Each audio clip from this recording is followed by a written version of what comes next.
Sábado 23 de octubre de 2021. Tres mensajes del Evangelio de hoy, tomado del Evangelio de San Lucas, capítulo 13, versículos del 1 al 9.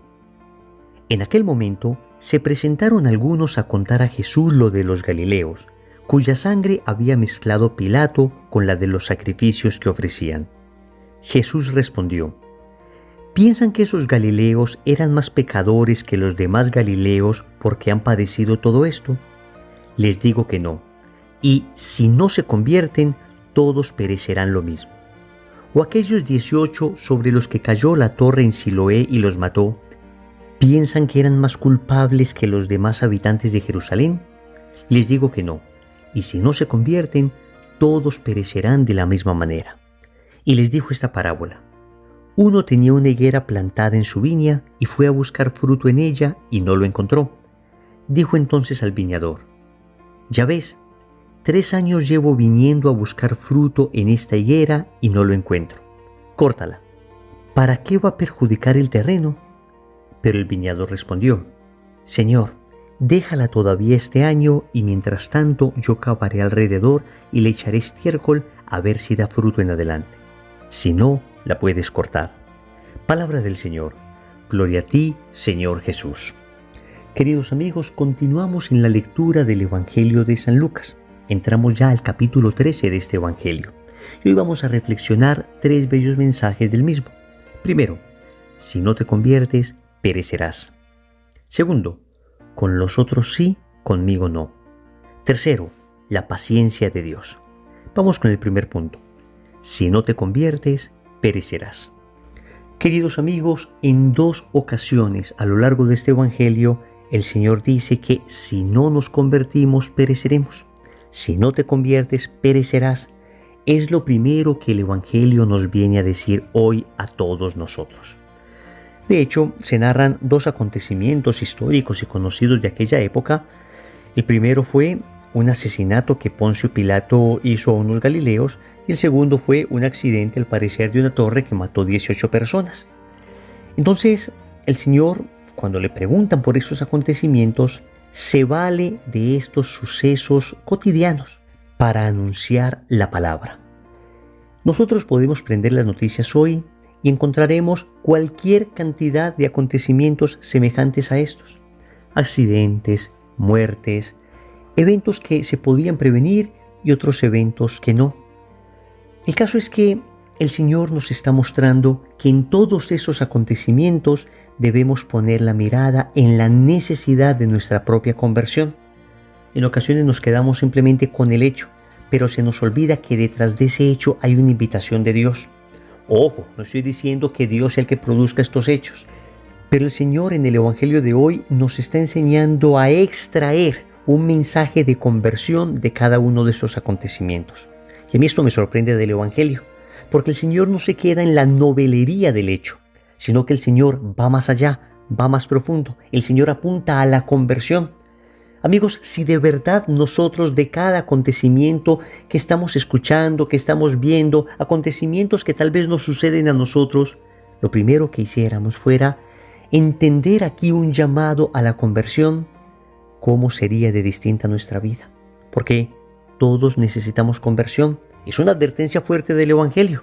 Es que si no nos convertimos, pereceremos. Y aquí, obviamente, el Señor está hablando de una muerte eterna. Sí, amigos, en ocasiones no quisiéramos hablar de estos temas. Nos encantan los Evangelios donde el Señor habla de la misericordia, donde el Señor habla del perdón, donde el Señor habla de todo lo que nos ama. Pero ¿cómo huimos de los Evangelios en los que el Señor nos exhorta? En los que el Señor nos dice, es necesario convertirse. Es necesario que en los acontecimientos de la vida tú leas historia de salvación.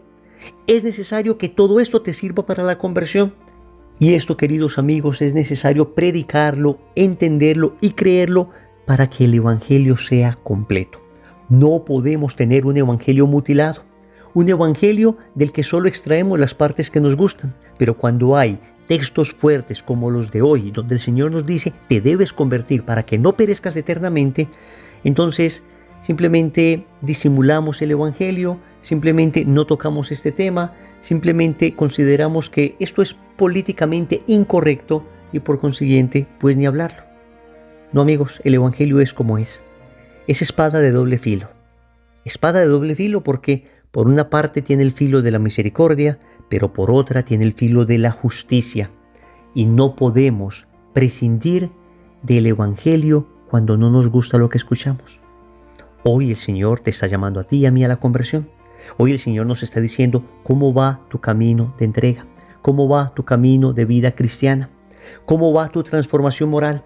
Obviamente lo primero en la conversión es un encuentro para enamorarnos de Jesús. Nos encontramos con un acontecimiento, con una persona, con Cristo. Ese encuentro nos produce fe, lo amamos y ese amor que le tenemos a Cristo produce cambios en nuestra vida.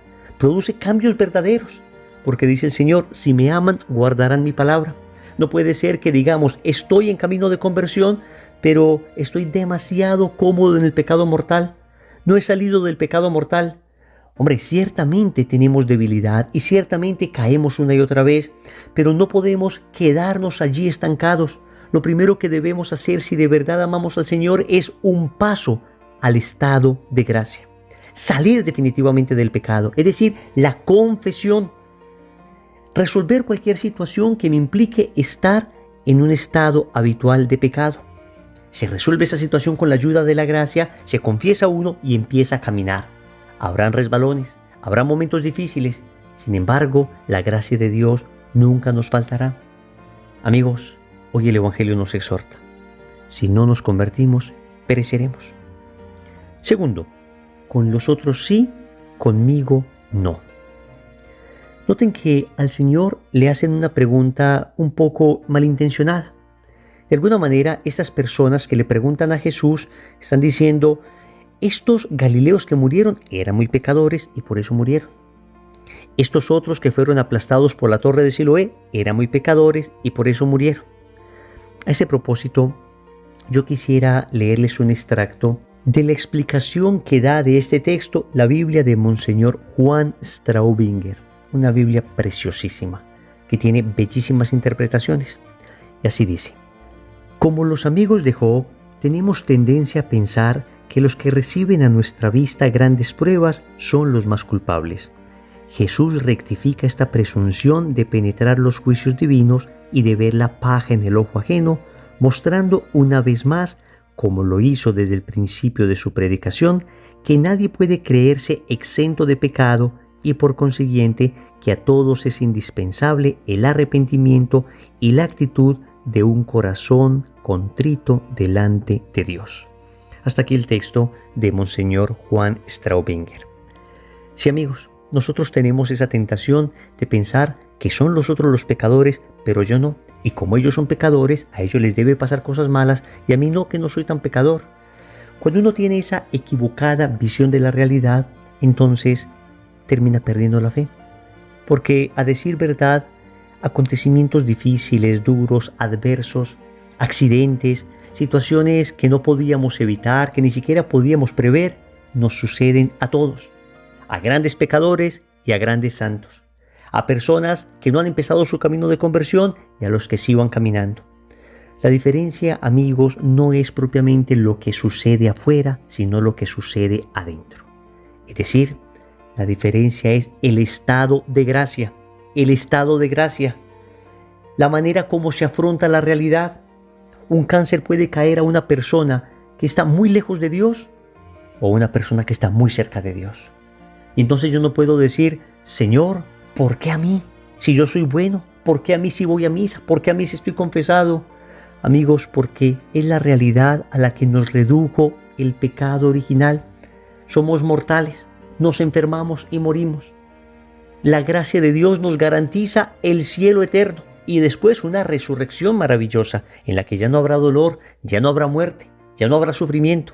Pero mientras estamos en este valle de lágrimas, nos enfermamos. Saquemos de nosotros esa mentalidad pagana de creer que porque yo rezo no me va a pasar nada.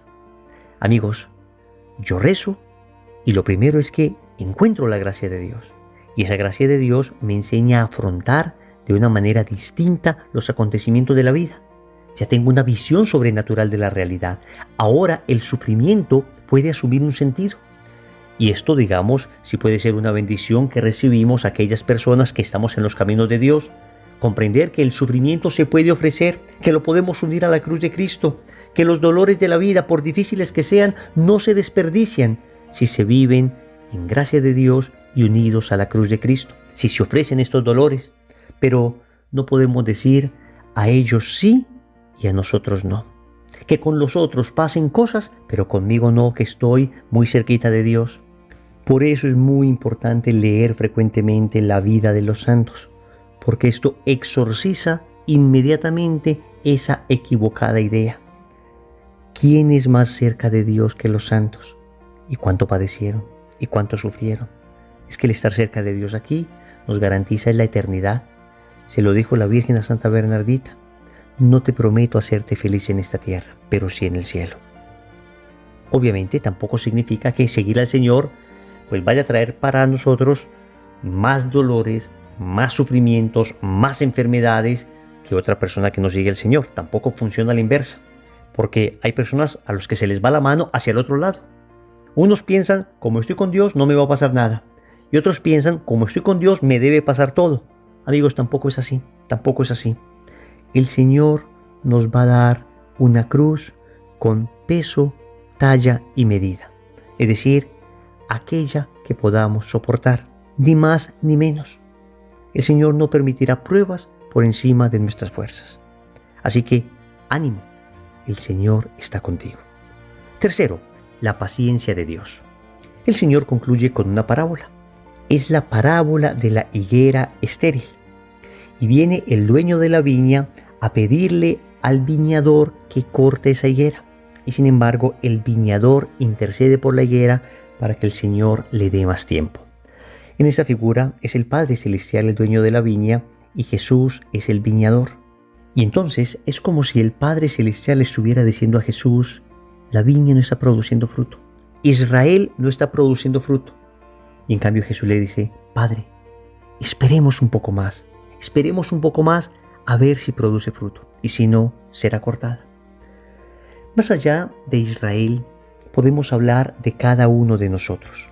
Y podemos hablar de que nosotros somos esa viña que no ha producido fruto. Y que el Señor ha pedido al Padre Celestial que nos dé más tiempo. ¿Cuánta paciencia nos ha tenido Dios? ¿Cuántas veces nos ha invitado a la conversión? ¿Cuánta gente nos ha mandado? ¿A cuántos retiros espirituales? ¿Cuántas charlas? ¿Cuántas bellísimas Eucaristías? Ese buen amigo, ese buen libro, esa bellísima película de un santo, ese dolor de la vida que te hizo acercar por un instante a Dios. Y sin embargo, volvemos a caer. Una y otra vez nos alejamos del Señor. Una y otra vez pareciera que estuviéramos jugando con su misericordia. Clamamos: Señor, ayúdame en el momento de la necesidad. Pero cuando ya no lo necesitamos, Señor, vete y no me estorbes. Señor, no te metas con mi vida. Señor, no me interesa que vengas a decirme cómo debo vivir. Es la imagen del Dios bombero. Lo llamamos solo cuando se está incendiando nuestra vida. Es la imagen del Dios aspirina. Solamente cuando tenemos un dolor de cabeza en nuestra existencia, Dios mío, ayúdame. Y después lo dejamos. ¿Y cuánta paciencia nos sigue teniendo Dios? Y es que el mismo Señor lo dice en la palabra: no quiero la muerte del pecador, sino que se convierta y viva. Amigos, Dios es paciente. Dios es paciente y ha tenido mucha paciencia contigo y conmigo. Sin embargo, la parábola es clara. Llegará el momento donde tendrá de todas maneras que tomarse una decisión. Si esa viña produjo fruto, entonces subsistirá. Si esa viña no produjo fruto, entonces será cortada. Amigos, será el momento de nuestra muerte. Será el momento de nuestro juicio. Cuando nos presentemos ante Dios, ¿qué frutos tenemos para mostrar a Dios? ¿Qué frutos de caridad?